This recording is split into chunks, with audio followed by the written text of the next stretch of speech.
What a debut it has been for Affle India. It's jumped 29% over the IPO price on making its stock market debut. Although the counter has slipped a little since then, it's trading just about 20% higher as of now. The response, both in terms of subscription when the issue was open and the investor interest now that it is in the secondary market, has been strong. So what's the road ahead? And that's the most crucial part now that Affle is a publicly traded entity. Agam Vakil put that question to the chairman and managing director and CEO Anuj Khanna Soham. Listen in. If you look at our business, there are three things we do for the advertiser. The first is helping them to acquire new users who have never transacted or converted with them before. The second use case of our company is retargeting, where an advertiser's existing customer does repeat business. And the third use case, which is the new use case for us in a big way, and perhaps going forward would be a very, very significant one as well, is when users look at ads on their phones, but they actually look at transacting offline and retail. So if you look at the total online spends versus the total retail and offline spends of the wallet share, you would see online is growing really fast, but even retail is growing quite fast. So we are looking at both online and offline conversions, where the only common factor is that the smartphone, the mobile phone, is always carried.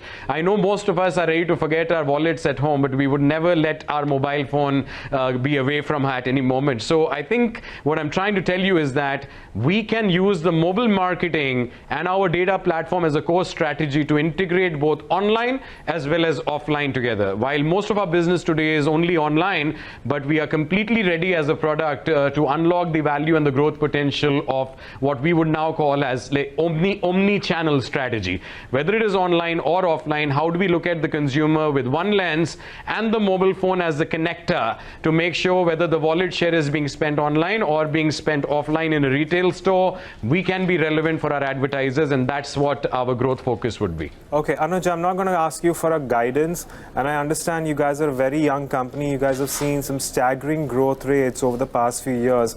That said, I'd still like you to give us at least some sort of indication of the kind of growth that you are looking at or targeting in the near future. Well, I can tell you one thing. All the customers that we work with, whether it's the e-commerce companies, whether it is the food or delivery companies, the travel or transport companies, whether it is the online entertainment companies, or even banking and financial services, all of these guys are increasing their mobile marketing and digital spends at an average of 25 to 35% CAGR every year. So given that as not only the historical trend but the expected forward trend, I think Affle is in a very, very strong position and well placed to continue its historical growth track record, going forward as well. I don't think any of us as consumers are going to use our smartphones any less in the next 5 years, and I therefore consequently strongly believe that the advertisers will continue to increase their mobile marketing spends, and Affle is right in the mix of these large trends that are not changing. So we should be absolutely fine and continuing our trajectory as per our historical trends. Just two more questions, Anuj. There is also concern that has been raised by many analysts about the fact that Affle currently has revenues from it's a concentrated number of clients, if I can call them that.